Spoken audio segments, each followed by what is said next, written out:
Hola a todas y todos nuestros seguidores de Contraviento y Marea de la revista digital Contraportada. Hoy tenemos el honor de contar con la presencia de un destacado economista colombiano, el doctor Andrés Arellano Báez. En esta emisión de Contraviento y Marea profundizaremos en los logros económicos y proyección futura del gobierno del cambio liderado por el presidente Gustavo Petro. Desde la llegada de Gustavo Petro al poder, Colombia ha estado en el centro de un emocionante proceso de transformación que busca no solo estabilizar, sino también innovar su economía. La visión del presidente va más allá del simple ajustes que se trata de una reestructuración consciente que promueva la equidad, la sostenibilidad y la inclusión. Durante nuestra charla con el doctor Arellano, pues trataremos de compartir su perspectiva sobre cómo estas políticas han comenzado a impactar positivamente diversos sectores económicos y que se han implementado para alcanzar un crecimiento sostenible. Hago la presentación entonces del equipo. Está con nosotros el licenciado Álvaro Mejía de Bogotá. Su espacio natural es Nueva York. Buenas tardes, don Álvaro. Mucho gusto, es un placer estar aquí con Andrés y con usted, Hugo, y espero que sea un programa de muchísima información y orientación a las personas que tienen mucho interés, me imagino, por el seguimiento del proceso económico que hay. Bueno, este servidor y amigo Hugo Orejuela del equipo editorial de la revista Contraportada y también de este equipo periodístico de Contraviento y Marea. Le damos la bienvenida entonces al doctor Andrés Arellano Báez. Muy buenas tardes, Andrés, ¿cómo me le va? Bienvenido a esta emisión de Contraviento y Marea. Hugo, Álvaro, un placer inmenso. Gracias por esta invitación, me siento honrado. Y bueno, aquí atento al debate y ojalá que, como decía Álvaro, sea uno muy enriquecedor para todos.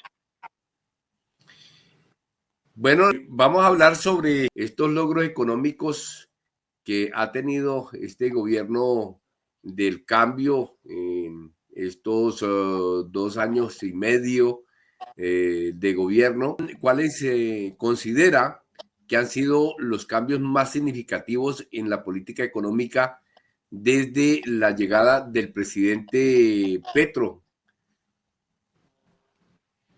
Bueno, yo creo que el objetivo está lejos de alcanzarse y creo que no tiene gran parte de culpa el presidente y sí una oposición que ha sido sesgada y muy cerrada a lo que se quiere hacer y lo que se votó.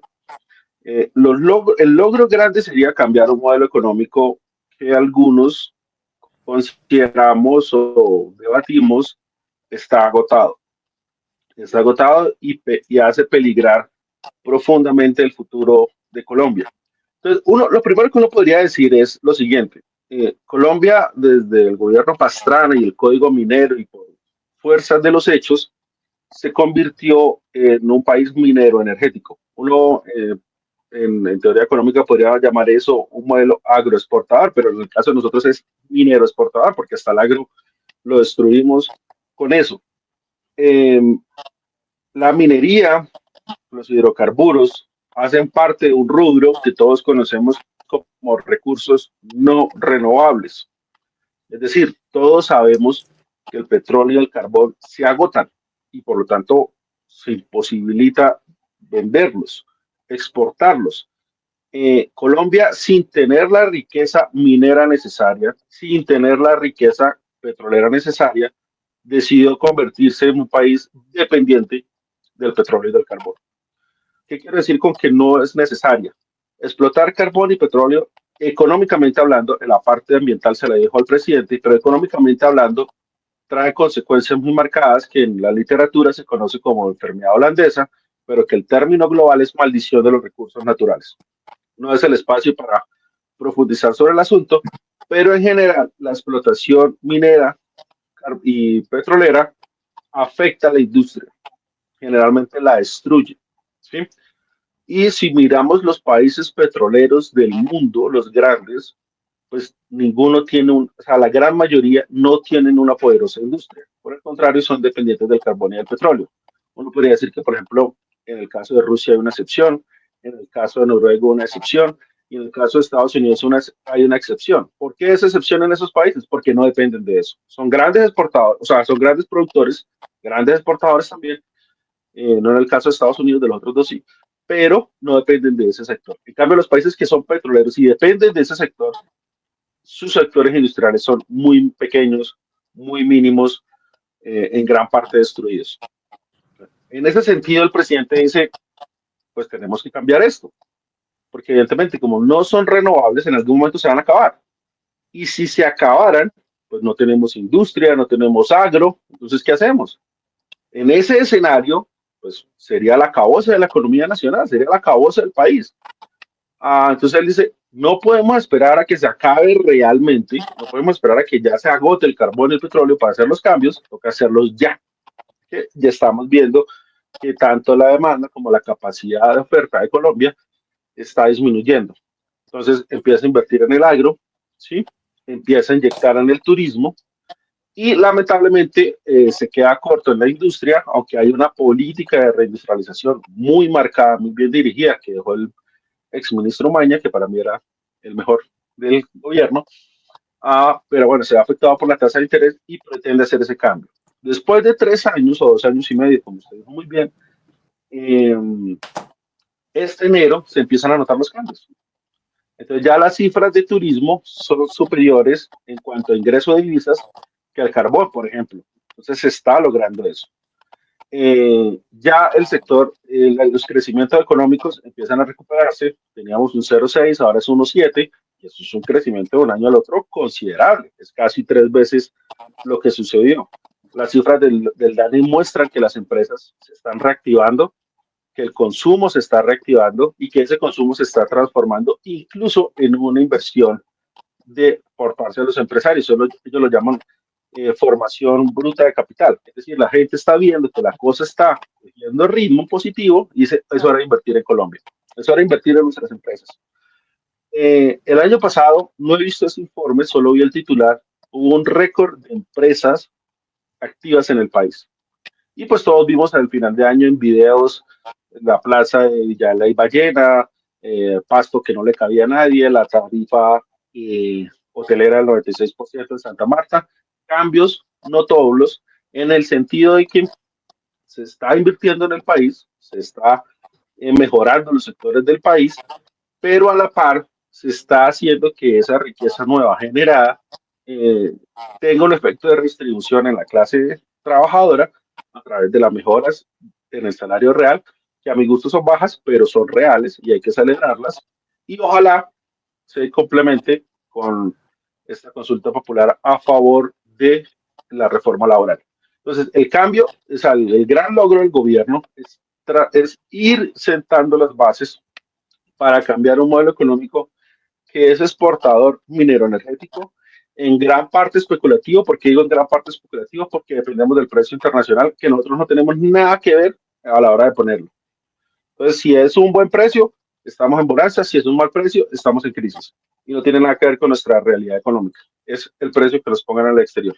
Por un modelo productivo nacional creador de empleo. Porque es que a nadie se le puede olvidar que depender del petróleo y del carbón, es decir, que eso sea en gran parte de nuestro PIB, tiene el problema de que es un modelo de enclave que no crea empleo. En cambio, este sistema productivo sí crea empleo y vamos a tener a una nación productiva, perdón la redundancia, a nivel de la economía. Entonces, ese es el gran logro.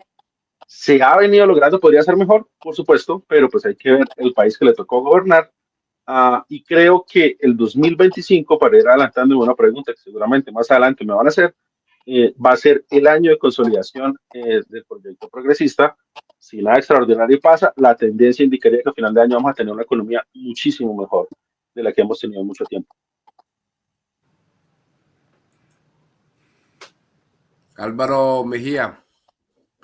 Sí, me parece que bueno, repetir lo que ha planteado Andrés, pues es necio, pues sí, una economía basada en la exportación de energías fósiles, pues eso era un despropósito, pero en eso se había metido el país, ¿no? Súmele a eso la idea de que había que hacer apertura económica y esa apertura económica pues nos dejó desindustrializados. Entonces es una sumatoria de errores increíble y estoy de acuerdo con lo que usted dice, Andrés, que no hay un programa de gobierno que pueda tener la derecha sustentable de crecimiento, pues porque se acomodaron con esta, la parte fácil, ¿no? A coger el mango facilito, exportar un poquito de petróleo y bueno. Yo quiero situarle ahora un poco la parte internacional, Andrés, para ver si podemos conectar lo internacional y lo nacional en el proceso económico. Ciertamente, pues las dificultades de Petro en la parte interna es que el modelo, él pretende cambiar el modelo económico, creo que lo está logrando, pero el régimen político continúa, ese tiene una inercia, una derecha que estorba, una derecha que molesta, que no deja, que prácticamente las reformas se van a venir y se vinieron al piso. Que entra entonces Petro en una fase de movilización popular para proteger su gobierno, siendo una economía buena, de todas maneras, pues el efecto de esto no lo deja ver la clase política. Bueno, a lo que iba yo es que hay un mundo tripolar, que está Rusia, está Estados Unidos y está China perfectamente definidos. Y creo que Trump, como quiera que sea, aceptó que eso es así. Cuando dice no a la guerra es porque la hegemonía norteamericana no da para derrotar estratégicamente a Rusia. Esto implica que hay un actor detrás de todo esto que me gustaría que usted lo tratara, que es el problema de los BRICS, que es una amenaza real para Occidente. Pues porque los BRICS vienen hablando de romper el pacto de Bretton Woods, de no jalarle más al dólar como moneda internacional y de crear sus propios mecanismos de economías autónomas en monetaria y digamos, comercialmente, ¿no? Entonces, ¿cómo ve usted, Andrés, este juego de lo internacional que es como un acordeón que se extiende y se achica? ¿Cómo nos ve usted, digamos, en perspectiva? ¿Cómo nos ve ahora? ¿Cómo manejar un gobierno alternativo en esta dependencia con los Estados Unidos, pero también con posibilidades de abrirse a los BRICS? ¿Cómo lo ve usted, Andrés? Que me parece que es algo bien importante. Yo creo que Colombia tiene que estar en los BRICS, pero al mismo tiempo creo que Colombia tiene que estar en la CELAC, creo que Colombia tiene que estar en la NUCEUR, creo que tiene que tener relaciones con el TLCAN. O sea, los países que somos en vías de desarrollo y que nosotros estamos construyendo ahorita, el peor error que pueden cometer fue el error que nosotros cometimos históricamente, que en relaciones internacionales se conoce como el Respice Polum, ¿no? Nuestra estrella polar del norte de Estados Unidos es nuestro eje y toda nuestra política y nuestra economía va dirigida a lo que ellos de nosotros pidan. De ahí, básicamente, el mejor ejemplo de eso que tenemos fue la guerra contra las drogas que nos dejamos imponer desde los 70 y 80, como dice el presidente, la guerra contra las drogas la puso Nixon. A mí me parece los BRICS necesarios en el sentido de que la unipolaridad era nefasta para el mundo en general y Trump está demostrando los últimos rezagos, tal vez las patadas de arcados de esa unipolaridad. Entonces hace lo de Groenlandia, hace lo de Canadá, hace lo de Panamá, hace las tarifas con China y acaba la guerra con Rusia, perdón, sí, con quien es de verdad la guerra. Acaba la guerra en Ucrania. Yo creo que por razones muy de visión mercantilista de él, en el sentido de que un gasto ahí necesario que podría estar invirtiendo, usándolo los trumpistas dicen la economía de Estados Unidos, no, en las empresas de los gobernantes de Estados Unidos, que es muy diferente. Ah, Trump es un negociante que no tiene negocios en el sector militar y por eso no le ve fruto a esa guerra. Además que políticamente pues destruye a los demócratas porque claramente esta es una guerra básicamente de Joe Biden. A mí los BRICS en la reunión de Kazán básicamente dijeron que la permanencia del dólar iba a seguir. Eso es algo que yo creo que Varoufakis lo explica muy bien y es que no se nos puede olvidar que gran parte de la explosión globalizadora se debió a que teníamos un medio de intercambio global que era demasiado ventajoso para los Estados Unidos, injustamente ventajoso.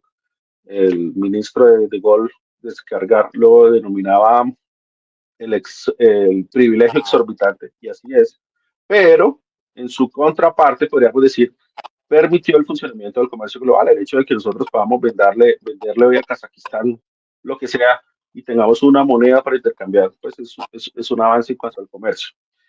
Eh, Eso hace que los grandes poderes económicos al interior de los países tengan sus riquezas en dólares. O sea, la gran riqueza de los capitalistas chinos está en dólares. La gran riqueza de los capitalistas rusos, mucho está en dólares. Entonces, como decía Yanis Varoufakis, quien defiende el sistema dólar no es el Pentágono, sino los capitalistas del mundo. Y en nuestro gobierno pasa. Por darles un ejemplo, como ustedes saben, todas nuestras reservas internacionales, gran parte de ellas están en dólares. ¿Sí? Entonces, salir de esa moneda va a ser mucho más difícil de lo que muchos aspiramos, creemos o esperamos. En ese sentido, un país como el nuestro tiene que ser ágil y saber moverse, como hicieron los grandes estadistas. Y en un mundo multipolar, pues lo que tenemos que ver es quién nos da los mejores créditos, quién nos hace las mejores inversiones, quién nos compra nuestros productos a mejores precios. Y de esa manera acabamos esta dependencia tan terrible de un país que ha decidido la política económica de este país. Sí, es que el consenso de Washington escribió lo que aquí debíamos que hacer en la política cambiaria, en la política tributaria, en la política crediticia, todo. Eso se escribió allá. Estamos en un mundo en el que de pronto un país con visión soberana puede decir, oiga, pues si Estados Unidos no me da el mejor trato, pues me voy para China, me voy para Rusia, me voy para la Unión Europea. Ese es el elemento importantísimo que nos da el BRICS. Ahora, yo creo que cambiar de un imperio por otro, pues es un error. Los chinos fueron un imperio y fueron el imperio. Y yo creo que ellos que tienen una visión milenaria de su civilización y de su sociedad, es famosa la frase esa en el 2001, que le preguntaron al director de comercio cuando China estaba entrando a la Organización Mundial del Comercio, que le dijo qué le parecía, qué le habían parecido hace 40 años que se habían instaurado las primeras medidas de apertura en China, qué le parecían, cómo habían funcionado. Y él le dijo, es muy pronto para saberlo. Entonces es una sociedad, una civilización que se analiza milenariamente y ellos saben que los imperios crecen como la espuma y se desvanecen como la espuma. Y eso es lo que está pasando en Estados Unidos. O sea, no nos olvidemos que en los 50 Estados Unidos era falsamente el número uno del mundo porque no había número dos, pero era el hegemón del planeta sin posibilidad de contraprestación alguna. Pero ¿qué son hoy? Son un país en una decadencia acelerada, prácticamente a punto de estallar una guerra civil, con problemas de desempleo, con problemas de inflación, con problemas inmobiliarios, con problemas de burbujas especulativas, con problemas de adicción a las drogas de sus ciudadanos. Por donde uno mire, está problemas de desutilización, déficit comercial, en fin. Los chinos saben que los imperios, cuando terminan, dejan a las sociedades peores. Y yo creo que ellos sí tienen la intención de ser un imperio diferente, tal vez, aprendiendo las lecciones del pasado. Pero eso no quiere decir que no dejen de ser un imperio. Y cambiar a uno por el otro es un error. Entonces la idea, el objetivo es que hay que entender que el mundo, por ese cambio, por esa desunipoliarización que se está presentando, se va a regionalizar. Entonces, Trump va a ser un paréntesis en los Estados Unidos, pero pues Estados Unidos se va a formar alrededor del TLCAN, el Golfo, los países del Medio Oriente, tienen el Consejo del Golfo, la Unión Euroasiática, los BRICS, la Unión Africana, la Unión Europea y nosotros por acá cada uno individual y solos.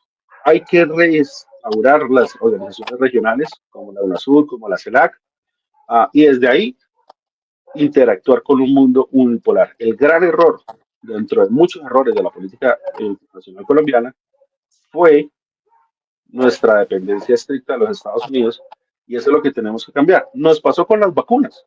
En esa época Petro lo decía muy bien, aquí tenemos que estar trayendo vacuna rusa, vacuna china, pero no, nos quedamos de último esperando la Pfizer. Básicamente eso fue lo que nos pasó. Y eso es una muestra de la situación, que yo creo que con una visión, además que no se nos puede olvidar que nuestra constitución nos manda a la integración regional latinoamericana como primera etapa de cualquier proceso internacional. Es que son nuestros vecinos, estamos obligados a ellos, pero además son mejores socios. Nuestras exportaciones a Estados Unidos son manufactureras, básicamente. Ellos ahora es que han venido con la cuestión del turismo, pero eso básicamente les exportamos materias primas. A Estados Unidos, gran parte de la vez que les toca en Estados Unidos es carbón y petróleo, mientras que en la Venezuela eran manufacturas. Y ahora sí el uribismo cerró con la Venezuela, que es cuando exportamos valor agregado. Imagínense en ese error.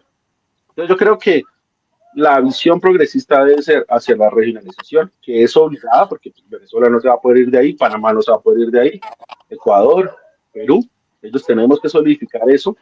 Carlos Lleras fue visionario cuando hizo la Unión Andina, como una visión, como la Comunidad Andina, perdón, como una visión de modificar el mercado interno, y desde ahí para afuera, la asociación con todos los países del mundo, eso tenemos que aprender a los chinos. Si usted es representante de su estado, yo negocio con usted, yo no peleo con nadie. A mí lo que me interesan las relaciones comerciales de país a país, de tú a tú, que sean buenas para mi país. Y eso es lo que tenemos que cambiar. Y en ese sentido, bienvenidos a los BRICS, pero tenemos que tener una visión nuestra propia, soberana, de nuestros intereses con asocio con los demás. No lo que ha pasado al revés, que son los intereses de los demás primando sobre los de nosotros. Bueno, hablando de equidad e inclusión en Colombia, ¿cómo podemos evaluar las iniciativas implementadas para reducir la desigualdad en Colombia y también qué resultados se han observado hasta ahora de esta política de equidad e inclusión en este gobierno? Han sido pequeños, no porque no haya habido una intención, simplemente que es el proceso de transformación necesaria. Es que éramos de las sociedades más inequitativas del mundo y estábamos tratando de salir de ese horroroso lugar. Pero, por ejemplo, el caso más directo lo tenemos en lo que tiene que ver con los salarios. Colombia tiene pésimos salarios y al mismo tiempo tiene concentraciones alucinantes de la riqueza. Al mismo tiempo, los altos salarios o los altos concentraciones ven crecer sus ingresos a tasas altas, mientras que el salario crece a tasas que incluso en algunos años ha sido negativo.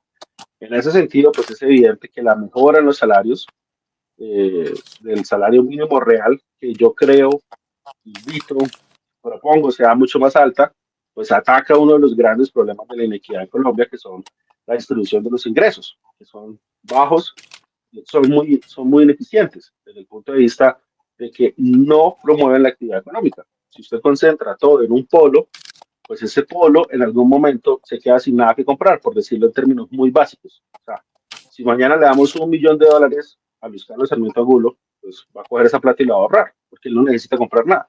Pero si le damos ese $1.000.000 y lo dividimos entre 50 empleados, pues esa gente muy seguramente con ese dinero lo va a gastar. Y eso tiene un impacto en la economía. Eso es un gran logro, porque en Colombia estábamos acostumbrados a que el salario mínimo no creciera. Yo creo que el ejemplo de México nos hace ver que puede crecer mucho más, incluso el ejemplo de España también, y ciertos ejemplos de Estados Unidos. Álvaro, que está en Nueva York, sabe que hubo una política de incremento de los salarios en los restaurantes que fue un éxito en cuanto al consumo. Y por ese lado va muy bien. El otro gran logro, en ese sentido, que ha sido muy difícil, pero ahí yo honestamente me ha impresionado lo bien que ha salido, es el tema de la tierra. Colombia tiene una de las mayores concentraciones de tierra en el mundo. El 1% tiene como casi que todas las tierras productivas de este país. Y se ha podido implementar una reforma agraria que viene de un mandato del acuerdo de paz, que como el presidente ha explicado, es un acuerdo de paz que al mismo tiempo es una declaración unilateral del Estado frente al Consejo de la ONU, el Consejo de Seguridad de la ONU, perdón. Y eso son palabras mayores en términos de derecho público internacional. Por lo tanto, agarrada ahí, ha podido hacer una compra de tierras que luego ha titularizado a campesinos y en los dos ejercicios, entrega de tierras y titularización de tierras que estaban, podemos decirlo así, informales, han habido en Colombia, al parecer, en este gobierno 1.3 millones de hectáreas que hoy ya son propiedad de los campesinos. Y eso es un cambio en la propiedad de la tierra y eso es un cambio en la inequidad y la justicia. Falta mucho por hacer, falta demasiado por hacer, pero hay una intención clara que está mostrando resultados positivos. Yo soy de los que apoyo las tesis de que, por ejemplo, la caída en la inflación tiene muy poquito que ver con el Banco de la República y tiene muchísimo que ver con la revolución agroindustrial que estamos teniendo, bueno, que es hasta este momento agraria, esperemos que agroindustrial sea en los próximos periodos, con la revolución agraria que estamos teniendo, que hace que haya mayor cantidad de alimentos y desde ahí se empiezan a controlar los precios y se evita la especulación, que es el gran generador de incrementos en la economía. Entonces, esos dos rubros para mí son transversales, son importantísimos, en gran parte porque al final los puedes unir. Si tú mejoras los salarios de las personas y al mismo tiempo le bajas sus costos, pues se enriquece el grueso de la población. Yo creo que Petro, siendo economista, pues ese es su enfoque, pues como él explicó y como todos vimos en las noticias, pues el Ministerio de la Igualdad vio nacerse para tumbarse. El día que se acaba la presidencia de Petro, ese ministerio se muere. Sin embargo, pues Francia Márquez ha tratado de hacer su proceso. Yo creo que pues atada de manos así, pues las críticas se pueden esquivar un poco. Yo tengo mis propias opiniones sobre eso. Pero otro elemento que yo creo que es importante para la inequidad y la injusticia en el futuro es lo que está pasando con la educación, aunque ahí pues nos quedamos un poco cortos con la ICETEX. Yo creo que a todos nos ha dolido que no se haya podido cumplir esa promesa, pero sí hay una manifestación hacia la consolidación de la universidad pública como un medio de movilización de las clases sociales. En ese sentido, pues yo sigo que se están construyendo cosas, tal vez en otro escenario político podrían ser mucho más efectivas, pero yo creo, con respecto a lo que decía Álvaro antes, que a medida que la ciudadanía vaya sintiendo los beneficios de los cambios políticos, las realidades políticas van a cambiar. Es decir, la transformación económica, porque gran parte de este proceso de inequidad es una transformación económica, va a generar profundos cambios políticos. En eso yo creo que el realismo histórico, el materialismo histórico de Marx tiene toda la razón. Son las realidades económicas las que definen las realidades políticas. Y al momento del presidente ir impactando en la ciudadanía positivamente, eso le va a generar más poder político a los movimientos progresistas, que luego van a poder ir haciendo más cambios económicos que nos generan un círculo virtuoso hacia una sociedad más progresista, más organizada, más civilizada y mucho más justa. Don Álvaro. Andrés, mire, quería hacerle una consideración. Es que en términos de la geopolítica ahorita, pues vemos un Trump que parece, mejor dicho, la escoba que barre la escoba que barre los vientos de todos los lados, ¿no? Pero digamos que su problema interno está complicado. O sea, uno ve una clase media cada día más disminuida, al borde no solo de un proceso inflacionario que lo han detenido pues a la mala y con una recesión pendiente. ¿Eso cuánto va a impactar? Pues esa es una de las primeras preguntas que quería hacerle. Pero la segunda consideración es esta. Creo que el modelo de Petro pues es un modelo, si se quiere, sustitutivo. Es poder cambiar ese modelo de la apertura que hizo Gaviria y de esa visión neoliberal de los gobiernos posteriores y poner como un centro de gravedad en otras cosas, ¿no? Es decir, esas otras cosas son el nuevo modelo del que me gustaría que usted fuera un poco más ampliara un poco esta noción del nuevo modelo, ¿no? Que para mi gusto pasa por un proceso de reindustrialización, de volver a la vocación agrícola, de querer negociar o debería empezar a negociar maquilas, y otra cosa es el manejo de tecnologías menores, porque pues hay muchas cosas en la industria automotriz, en la industria y todo, que hoy por hoy con el Internet de las cosas no se pueden mover sin tecnología. Entonces, esto tiene que ser como una especie de actualización del país a los modelos de tecnología que son los que están rigiendo los procesos del mercado, ¿no? Y lo otro, pues, es que pues las economías que están siendo más productivas son las de modelo dual, ¿no? Producen con la derecha en economía de mercado, pero con la izquierda redistribuyen, ¿no? ¿Usted ve que eso sea posible en nuestro país, sabiendo que hay una derecha que absurdamente se va a oponer a todo lo progresivo que esté proponiendo Petro, ¿no? ¿Cómo ve usted estas cosas, Andrés? Bueno, Álvaro, o sea, bueno, dejemos de Trump, lo de Trump para el final, si te parece. Sí, sí, Em, sí, como yo quiera. creo que esos, yo creo que esos cambios que nosotros proponemos o que tú estás mencionando, puede que no se logren en el gobierno Petro, pero si nosotros como fuerza política, por lo menos ideológica y demás, estamos pensando que solo tenemos 4 años, pues aquí no se logró nada. O sea, son cambios que se van a lograr y que se pueden lograr, pero nadie se puede mentir. Eso es algo que me enseñó mi antigua jefe, Piedad Córdoba. Los cambios políticos son de paciencia, son de largo plazo, son lentos. Ningún cambio político de corto plazo es positivo. Y el mejor ejemplo lo tenemos en lo que está pasando con Argentina en este momento. En ese sentido, a ver, el modelo económico de Petro, desde mi punto de vista, viene de dos enfoques, básicamente, o digamos de uno, básicamente, de uno, que los aglomera todos, que es la visión cepalina de industrialización que pueda sustituir importaciones. Me parece genial porque ahí conectamos con lo de Trump. Me parece genial. Hay un artículo muy famoso de la CEPAL que se llama Previs, eh, Previs renace en China, o en Asia, perdón. Previs renace en Asia. Y es un artículo que está enfocado en demostrar cómo las tesis de Raúl Previs, que es el creador de la CEPAL, que se hicieron para América Latina y que nosotros en algún momento la usamos con mucho éxito, se aplicaron en China con mucho éxito. Y es ir cogiendo la cadena industrial de valor y ir diciendo, bueno, yo soy un, no sé, yo soy un cafetero y yo necesito un camión para recoger el café. Entonces, de pronto, no necesito importar todo el camión. De pronto, las llantas las puedo hacer acá.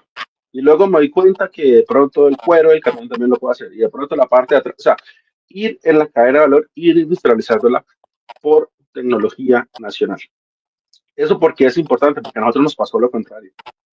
En ese modelo que Aurelio Suárez llama saqueo del neoliberalismo, nosotros nos convertimos en una maquila. Nosotros teníamos una cadena de valor, incluso nosotros sabíamos reparar motores, como comentó el profesor Pascual La Mezquita.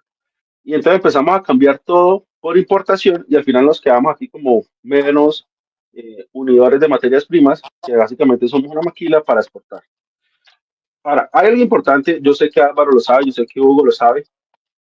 Hugo, César Gaviria no fue quien impuso la apertura. Él fue quien trabajó para los banqueros de este país, para los oligarcas de este país, que vieron una oportunidad enorme de expandir el capital en los sectores públicos, pero el capital transnacional. Y ellos decidieron ser unos intermediarios. Más o menos vivimos un escenario con lo que pasó con Gilensky, manejando plata de los árabes para comprar Nutresa. Esa es la oligarquía colombiana. Rentista, incapaz de producir nada, inútil, y por eso el modelo económico colombiano basa su competitividad, que es una palabra que a mí no me gusta, como me enseñó un profesor que quiero mucho, pero su competitividad la basa en la explotación de la clase trabajadora, no en la innovación tecnológica, no en la alta calidad de los productos, no en la diferenciación del valor, no nada de eso, solo explotando a la clase trabajadora. Como el famoso video de Daes en Barranquilla que decía, pero venga, yo vengo a Colombia a invertir, ya que lo único barato es la clase, es el salario, porque los peajes son carísimos, la energía es carísima, exportar, mover cualquier cosa es caro. Aquí todo es caro, lo único barato es la mano de obra, entonces, ¿cuál es la competitividad del país? Entonces, ese es el modelo que el presidente quiere cambiar basado en uno productivo, con una antesala que es muy clara. Y es decir, el presidente que más intervino en la economía en el siglo XX fue Carlos Lleras Restrepo. Se metió con la tasa de cambio, incluso con la política monetaria, creó instituciones para impulsar las exportaciones, para impulsar la industria, y fue el presidente que mayores tasas de crecimiento tuvo. La época cepalina, como tal, que fue la industrialización por sustitución de importaciones en América Latina, o como la llama Campo, la industrialización dirigida por el Estado, fue de mayores crecimientos del siglo XX, muy superior a la era neoliberal en donde el mercado supuestamente iba a definir a eso, ¿sí? Como decía Polanyi, hay que admitir que el libre mercado fue planificado, ¿sí? Y eso demuestra la entelequia que es esta vaina del libre mercado, de la sociedad neoliberal. Hay un Estado que ahora sirve para proteger los intereses de grandes empresarios, cuando antes teníamos un Estado que estaba tratando de hacer crecer la economía en general. Y evidentemente, pues los resultados son muy positivos en el modelo anterior. Entonces yo creo que el presidente busca recuperar ese modelo y busca generar ciertos sectores que impacten en la economía general. El agro ya lo mencionamos, el turismo, que como fuente de divisas tiene un elemento importantísimo. A ver, la fuente de divisas en Colombia hoy es el producto ilegal que todos conocemos, eso es una realidad, y el carbón y el petróleo. Pero el carbón y el petróleo, como dice la CEPAL, son de enclave. ¿Eso qué quiere decir? Que son ciertos círculos, incluso geográficos, que concentran la riqueza. Eso quiere decir que la bonanza petrolera o carbonera que tengamos pasa por la dirección del Estado. Y el Estado que teníamos era nefasto. La CEPAL dice muy claramente y muy acertadamente, está bien explotar el carbón y el petróleo, ellos no tienen la culpa de la enfermedad holandesa. El problema es la gobernanza que sobre ese producto se tenga. Es decir, ¿qué vamos a hacer con los recursos, con la riqueza que nos genera el carbón y el petróleo? Que es una riqueza de fácil, ¿cómo se llama eso? Pues de gastar, se me da la palabra, pero es una riqueza que se puede desperdiciar muy fácilmente, ¿sí? Derrochar fácilmente. Y es lo que siempre ha pasado, es como los resultados que nos da la historia. Entonces, esa gobernanza debería ser qué vamos a hacer con esos recursos, qué vamos a explotar y qué no, si estratégicamente la vamos a exportar porque es uno no renovable. Entonces, por ejemplo, hoy, si ese no fuera nuestro sector de mayor importancia en la economía nacional, hoy no deberíamos estar exportando petróleo porque está a $70, está sumamente bajo. Entonces, tal vez deberíamos decir, esperemos un rato y lo vendemos más caro. Porque es que un barril que vendamos hoy no lo podemos vender después, porque es un no renovable. Nada de eso se pensó en el país. Aquí fue explote, saque lo más que pueda para poder pagar la deuda, pagar los déficits y financiar al gobierno. Es decir, esa riqueza se ha ido en gasto, cuando debió haber sido en inversión. El presidente pues busca cambiar eso y lo que quiere son sectores que sean productivos y que impacten en la economía, como el agro, por ejemplo, y el turismo. El turismo porque es importante en comparación con el petróleo y el carbón, porque el turismo tiene más o menos un fenómeno muy parecido al de la bonanza cafetera. Y es que esa bonanza no queda centralizada en el Estado, sino que queda dispersa en muchos empresarios privados, ¿sí? Que no necesariamente es bueno, pero es una diferencia. Entonces, el turismo, si se maneja bien, y yo creo que estamos en etapas del turismo. Ahorita el trabajo es traer más turistas, ¿sí? Porque va a ser nuestro sector importador de divisas. Luego habrá que hacerle otros cambios. Por ejemplo, si ese va a ser nuestro sector de divisas, pues no hacemos nada trayendo 7 millones de personas y que salgan 7, porque lo que trajimos por divisas los gastamos saliendo. No hacemos nada si esos turistas vienen a consumir productos del extranjero. Tenemos que hacerlos o organizar una oferta de bienes y servicios turísticos nacional para que la riqueza se quede acá. Pero ahorita en el papel que estamos es traer a los turistas. Y ese gasto de ellos, que es lo que buscamos al final, pues empieza a dispersar en muchos sectores de la economía, no solo en uno centralizado en el Estado, que genera dinámicas enriquecedoras en general. El turismo trae problemas, todos lo sabemos, todos lo hemos visto, lo que está pasando con los estadounidenses en México, lo que está pasando con los turistas en España, son reales, hay que atenderlos, pero en esta etapa que estamos, pues es diferenciador. Y la política de reindustrialización que hizo el gobierno no es una reindustrialización al pasado, sino a las necesidades hoy. Por ejemplo, tiene un enfoque muy marcado con que nosotros hagamos las máquinas que producen la energía solar, por ejemplo. En vez de importar todos los paneles, importar toda la infraestructura, no, nosotros empecemos aquí a producir nuestros paneles para explotar la energía solar y transitar hacia una economía de energías renovables. ¿Por qué es interesante la economía renovable? Además de lo ambiental que se le dio al presidente, lo explicaba muy bien, es porque es una economía cuya energía tiende a cero. Y todos sabemos, y Alemania es el mejor ejemplo de eso, que una energía barata genera un boom económico y aumenta la productividad. Una energía cara, que es como la que tenemos en el país, pues nos lleva al caos que tenemos, por ejemplo, en la costa atlántica y ya en muchos sectores del país. El otro elemento de reindustrialización importantísimo, soberanía en salud, que aquí haya la capacidad de producir, así sea de maquila, así sea de genérico, elementos médicos para nuestra seguridad. Es que no se nos olvide que en la pandemia nos tocó importar tapabocas. A ese nivel llegamos. Y cuando se lanzó la política industrial, la gente decía, bien o mal, Cuba hizo su vacuna. Nosotros tuvimos que esperar a que Pfizer la trajera cuando le dio la gana y pagándole unos precios exageradamente caros. Entonces, esos principios de industrialización vienen a crear un país que en muchos sentidos puede ser soberano.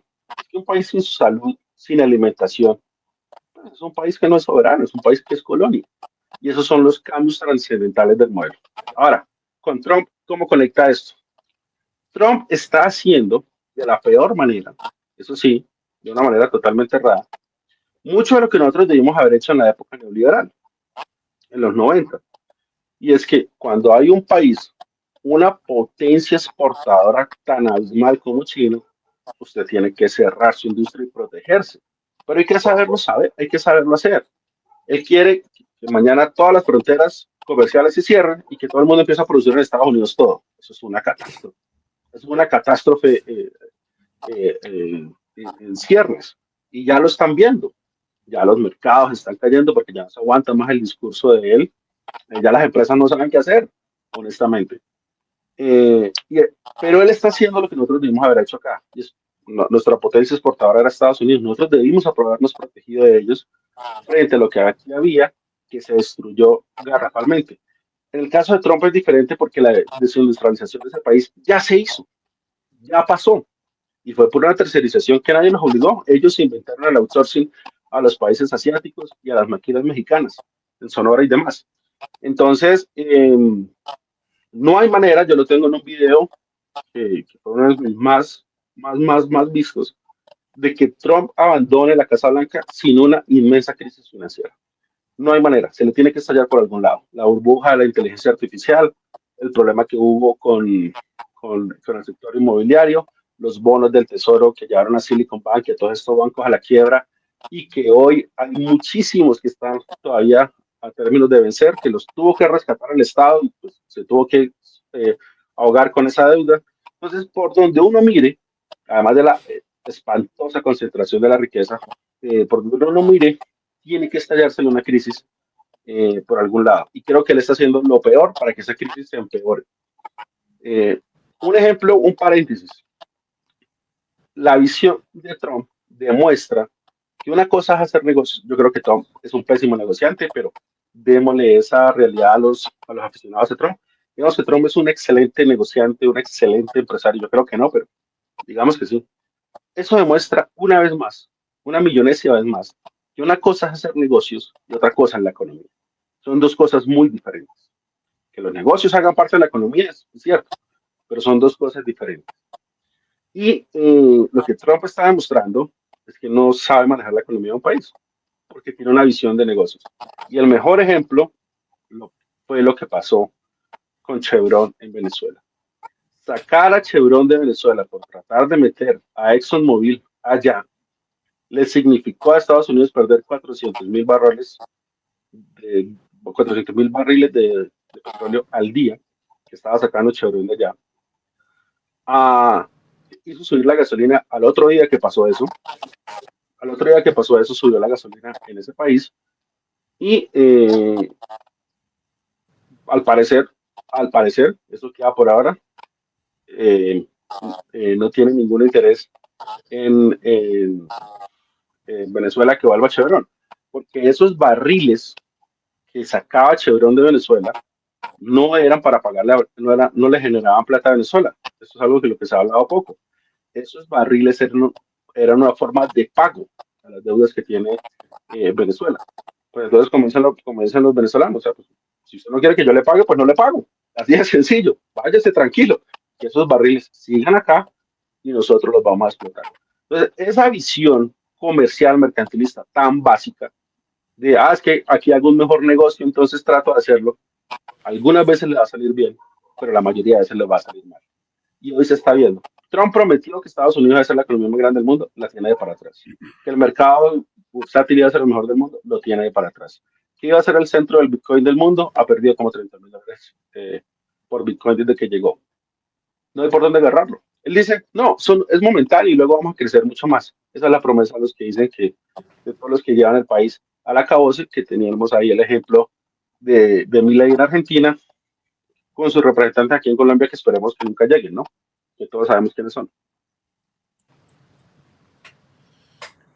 Bueno, Andrés, en ese contexto de incertidumbre económica que tú has expuesto con toda la política de Donald Trump en este momento en Estados Unidos, que afecta directamente a América Latina y también a gran parte del mundo, con todas estas sanciones económicas, con todos estos aranceles que está eh, poniendo a otras economías para supuestamente evitar que la economía de los Estados Unidos pues se vea afectada.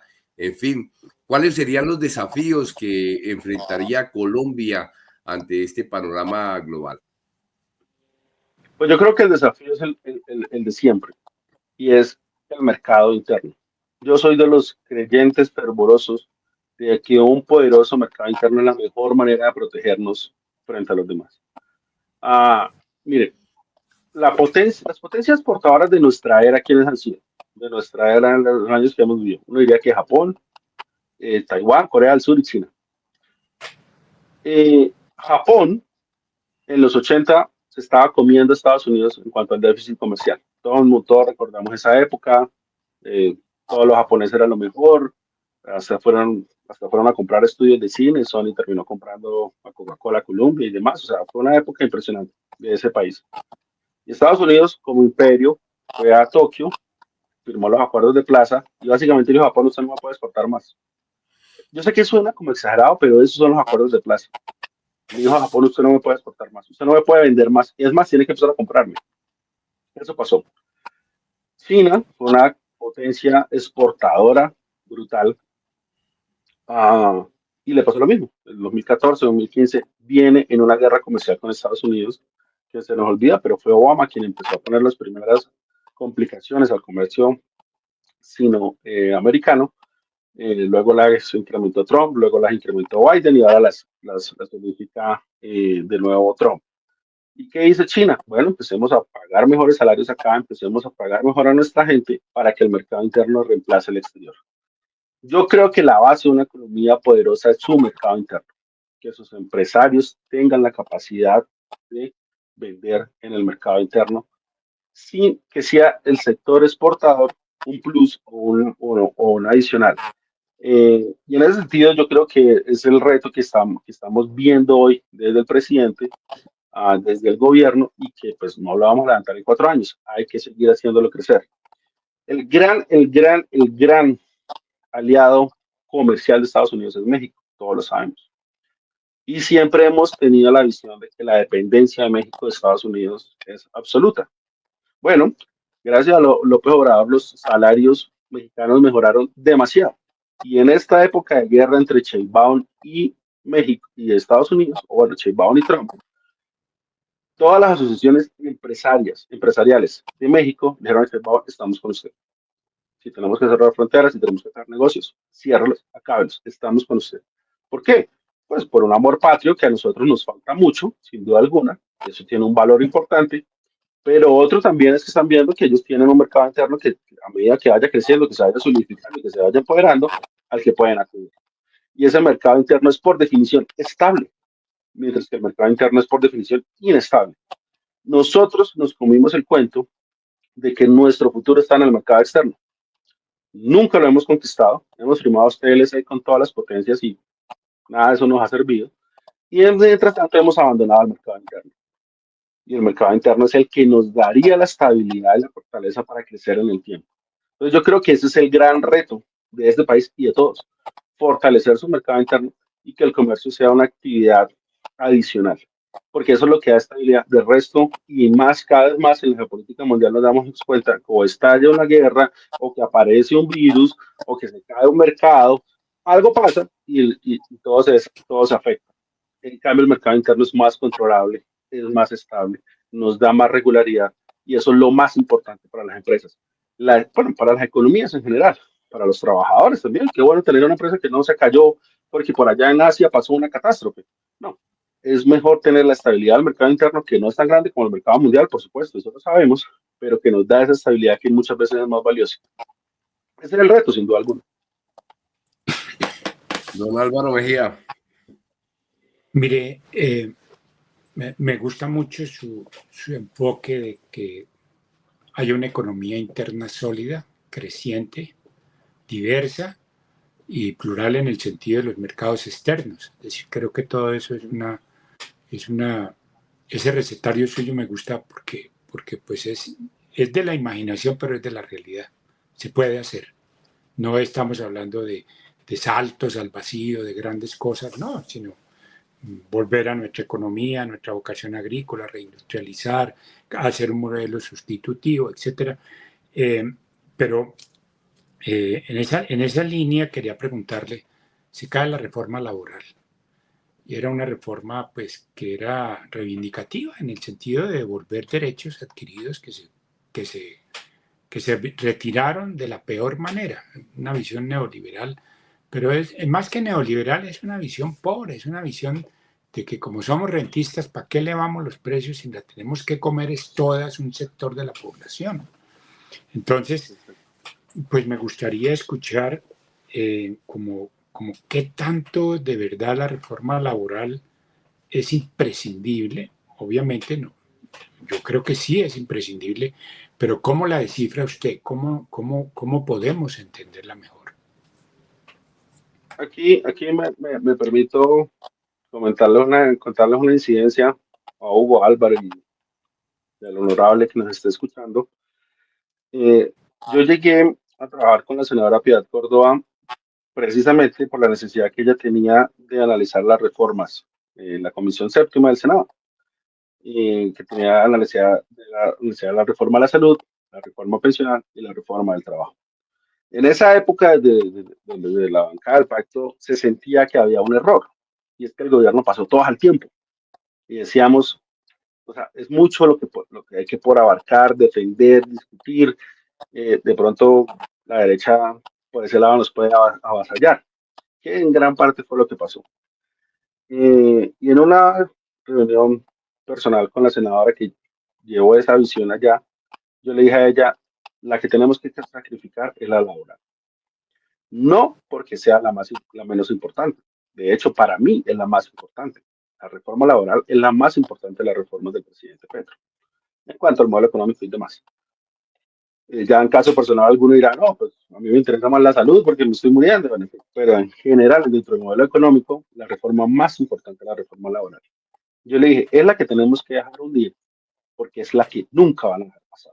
Este país se cae mientras esta gente está en el poder antes de que pase la reforma laboral.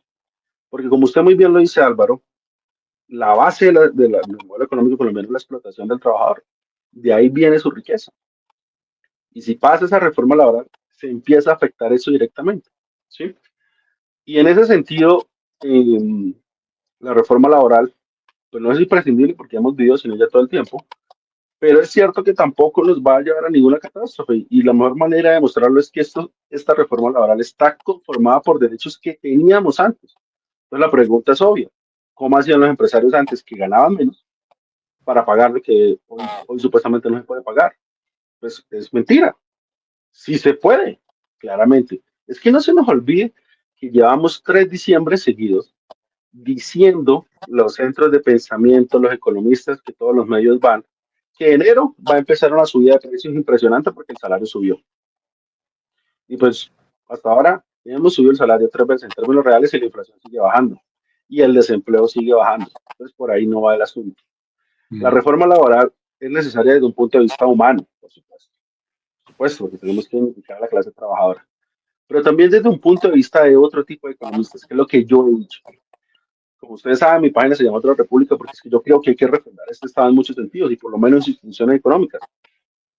Está demostrado hasta la saciedad, Álvaro Hugo, que la dignificación del trabajador en las empresas genera mayor productividad.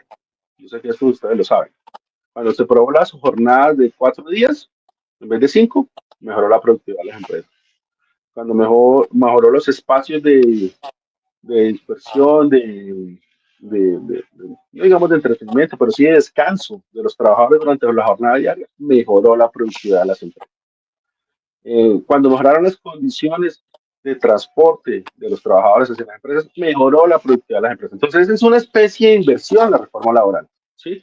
Pero como estamos hablando de un sistema capitalista colombiano que es explotador por definición, pues eso no le cabe en la cabeza. O sea, no le cabe dentro de su modelo. Y por eso es lo que tenemos que cambiar. Como usted dice, somos rentistas y lo que aquí es abaratar el costo nos para.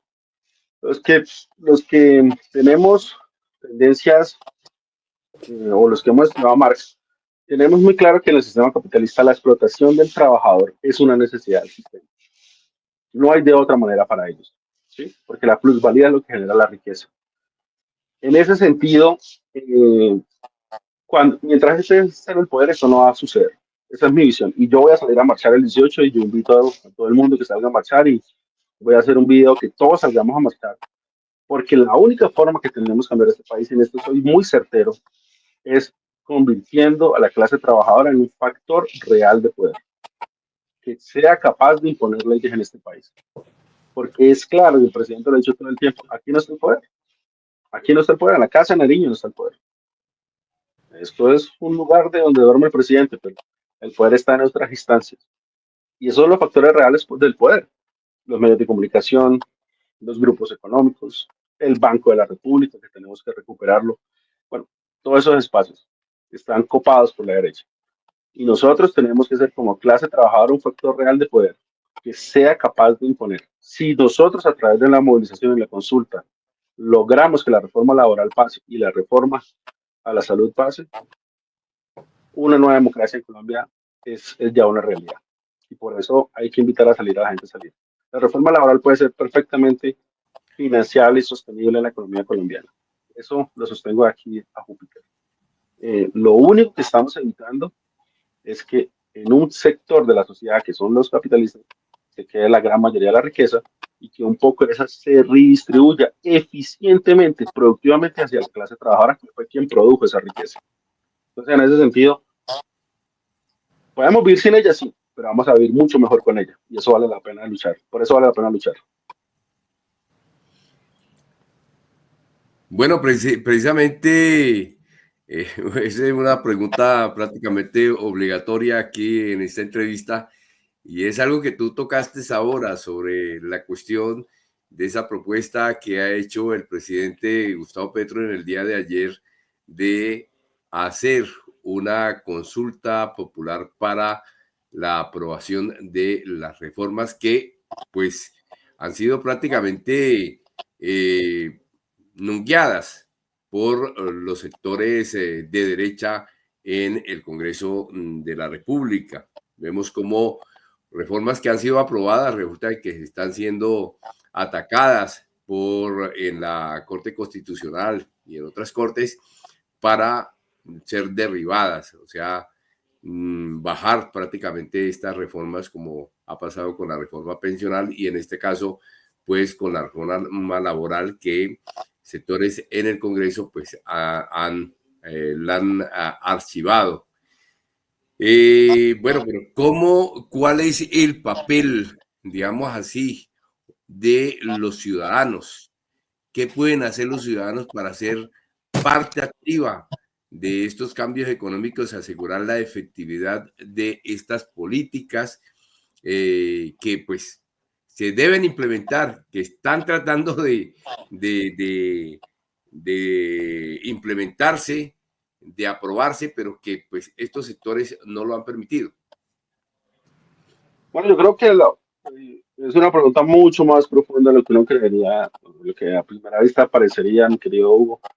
Y el gran aporte que tenemos que hacer, los que tenemos conciencia de estos asuntos, es compartir esto lo más que podamos.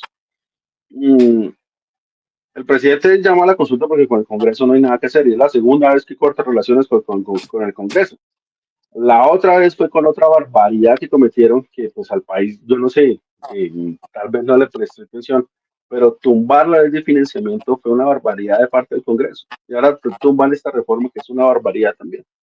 Entonces él ya corta relaciones con un Congreso con el que no hay nada que hacer y dice, tomémonos el poder democrático. Salgamos a la consulta popular y desde ese punto nosotros decidimos. La importancia de eso es mayor. Es quiénes ganan, los ciudadanos, los trabajadores o los corruptos en el poder. Eso es lo que nos estamos midiendo, esa es la invitación a la que hace el presidente. Y honestamente, si la consulta popular no pasa o no la ganamos o no se vota lo suficiente, pues ya en este país, pues que ellos hagan lo que quieran con el país, que nos cobren lo que quieran, que se roben lo que quieran, porque hay una nación que no está interesada en los asuntos sociales de forma mayoritaria. No, yo creo que tenemos que hacer un esfuerzo todos y aquellos que tenemos algunos espacios, algunas posibilidades de difusión, invitar a eso, informar sobre la realidad del asunto. ¿Por qué? Porque el problema en gran parte de Colombia es la desinformación, eso lo sabemos todos. Decir que la reforma tributaria, o sea, los mismos que nos han dicho que la subida de los salarios mínimos iban a llevar a este país al fracaso, los mismos que nos han dicho que vamos a tener $1 a 10.000, que a mí me hubiera gustado que tuviéramos $1 a 10.000, pero luego hablamos de eso. Los mismos que nos han dicho que, mejor dicho, que vamos a estar en el peor escenario, son los mismos que dicen que la reforma laboral no tiene que pasar. O sea, ellos no se cansan de equivocarse, que siguen pronosticando lo que va a suceder. Bueno, yo creo que cada vez es menos la gente que los escucha. Yo creo que en algo los medios alternativos estamos ganando la batalla cultural, por usar los términos de Gramsci, y ese es el camino, y esa es la profundización. Yo por lo menos estoy gratamente sorprendido, ya que hay un fervor popular por la caída de la reforma laboral. Yo no me lo esperaba, yo pensé que esto ni le iba a importar a la gente, pero en general la gente ha dicho, esto fue cuando, esto está mal, esto no puede ser. Y por eso tenemos que salir a las calles y tenemos que hacer todo para que esa consulta la ganemos. Yo sé que primero tiene que tener el aval del Congreso, pero pues yo no creo que el Congreso vaya a evitar una consulta popular. Eso ya sería, y para adelante nos tenemos que tomar el poder por la fuerza, básicamente. O sea, sería un error estratégico del Congreso garrafal. Ellos tiene que salir la consulta popular por ahí, el presidente la pidió, salgamos a votarla, salgamos a triunfar y hagamos el proselitismo que sea necesario dentro de que la ganemos. Si la ganamos, le damos un golpe a la corrupción tremendo en el país, tremendo. Y nos invita o nos proyecta, y eso es lo importante, a un 2026 donde de pronto el proyecto político progresista de izquierda, como queramos llamarlo, va a seguir. Repito, yo creo que la transición, que los cambios que se han venido haciendo en el 2025 están empezando a tener ya sus resultados. Y por ese lado tenemos que seguir. Yo creo que el 2025 va a ser muy positivo en lo que tiene que ver con la economía interna, pues si todo lo demás se mantiene constante. Si hay una crisis, hay un problema, pues eso es otro tema. Pero en general, si las cosas siguen en su funcionamiento regular, vamos a tener un gran 2025. Cerrar ese año con una consulta popular ganada de esa manera, pues sin duda alguna establece las bases para un gran triunfo en el 2026. Y esto nos ha enseñado lo más importante. Es importante el presidente, sí, pero yo insisto, y yo creo, es más importante el Congreso. Ese es el lugar que nos tenemos que tomar democráticamente. Y esa consulta va hacia el Senado. Y por eso, pues el trabajo de gente como tú, Hugo, como Álvaro, es difundir esto y en caso de que se lleve a la realidad, salir a ganarla arrolladoramente. Sería un mensaje durísimo a la clase política tradicional, vieja, que ya está empezando a demostrar se está quedando atrás. Un ejemplo, ustedes saben, yo soy de Cúcuta. la ida de Álvaro Uribe a Cúcuta, que era su terreno, ¿no? Que era su lugar. O sea, el Centro Democrático era más fuerte en el norte de Santander que en Antioquia. No sé si sabían eso. En su última ida a Villa del Rosario a pedir la invasión militar en Venezuela, a pedir las cortas relaciones, la gente de Cúcuta le dijo, no, lárguese. ¿Por qué? Porque ellos nos hablaron siempre de la dictadura de Venezuela, de la dictadura de Maduro, el criminal de Maduro. En el momento en que Gustavo Petro abrió las fronteras, los cucuteños sentimos y dijimos, Dios mío, el daño que nos había hecho este señor al cerrarnos esto es mayor, porque cerrar una frontera política es antinatura. Las fronteras políticas, las fronteras reales no existen. Los pueblos de dos países tan unidos como es Norte de Santander y Táchira, cuando usted les pone un muro en la mitad, está haciendo algo antinatura. Veneco quiere decir venezolano colombiano, y eso es todo ese pueblo. Entonces, el uribismo cada vez se queda más atrás, y en general los partidos políticos cada vez se quedan más atrás, y yo creo que ese es el trabajo del gobierno, que sus medidas empiezan a tener efecto en la ciudadanía. Entonces, cuando el salario mejora, cuando los precios se controlan o bajan, y ahora que la reforma laboral venía, es que para mucha gente aquí cada 3 meses le renuevan el contrato, y de repente le dicen, oye, espere, ya, usted, esto ya no va más, usted ahora va a tener un contrato a término indefinido. Esa vaina que usted lleva 3 años trabajando en una empresa y cada 3 meses le cambian el contrato, eso ya no va más. Pues la gente empieza a decir, oiga, esto es benéfico para mí. Todo nuestro trabajo es demostrarle que eso es bueno, demostrarle que eso es sostenible, que eso se puede hacer, que lo único que está atrás es un discurso para seguir con la acumulación masiva de capital en unas pocas manos y ganar esta consulta, indudablemente. Para mí sería un momento cumbre de la democracia colombiana en este proceso de maduración en el que hoy venimos estando, ganar esta consulta. Entonces la invitación es esa, a que nos unamos todos, los que tenemos alguna difusión, algún espacio, alguna fuerza, sea más grande las de unos que las de otros, a mover para que esta consulta sea un triunfo arrollador del presidente. Bueno, así sea, doctora Andrés Arellano Báez. Pues, lamentablemente, pues el tiempo nos apremia, siempre pasa volando, hay muchos temas que abordar, pero de todas maneras, pues no va a ser la primera entrevista. Yo pienso de que usted va a seguir aportando a la revista Contraportada en estos temas económicos, como un gran aliado, como un gran columnista, que va a aportar esta parte económica para orientar a los colombianos y latinos y toda la gente que nos vea a nivel internacional sobre este tema crucial como es el tema económico. Pues agradecerle nuevamente por haber aceptado esta invitación a este espacio Contra Viento y Marea de la revista Contraportada, a tratar el tema de los logros económicos del gobierno del presidente Gustavo Petro y pues desearle muchos éxitos en todas sus labores cotidianas y profesionales. Don Álvaro, pues también pues nos despedimos Sí, entonces de esta emisión. quería decir algo, y es que, pues la verdad me gusta mucho el enfoque, Andrés, que es el de hacer análisis económico, globales, nacionales, y estar en el proceso histórico de ese análisis, pero me encanta su visión de juntar democracia, calle y nuevo modelo económico. Es decir, yo creo que una democracia transhumante se construye es en la calle, como se está construyendo la paz exódica, ¿no? O sea, tenemos un catatumbo donde cualquier cantidad de personas han sido desplazadas y hay un gobierno que quiere reintegrar sus habitantes a la paz, a la democracia. Eso es la paz exódica. Pero esta democracia transhumante me gusta, Andrés. Yo espero que hablemos la próxima vez de la calle a la economía. Y es muy bonita esa intervención. Gracias, Andrés. No, gracias a ustedes, qué bonita reflexión final, Álvaro, estoy de acuerdo, una gran lección ahí que nos queda para todos, esperemos que sea el primero de muchos y mis mejores deseos a Contraportada. Qué bueno encontrar medios donde estas cosas se puedan hablar libremente. Yo tuve participación en medios y quedé censurado, claramente por compartir estas ideas. Entonces, qué bueno que estos espacios se sigan abriendo. Les deseo el mejor de la suerte y bueno, en lo que pueda ayudar y colaborar, aquí me tienen. Bueno, muchas Un abracito, gracias Andrés. a todos ustedes, amigos y amigas, seguidores de este espacio. Este es Contra Viento y Marea de la revista digital Contraportada. Síganos y también compartan este episodio para que muchas más personas puedan verlo. Muchas gracias. Hasta la próxima.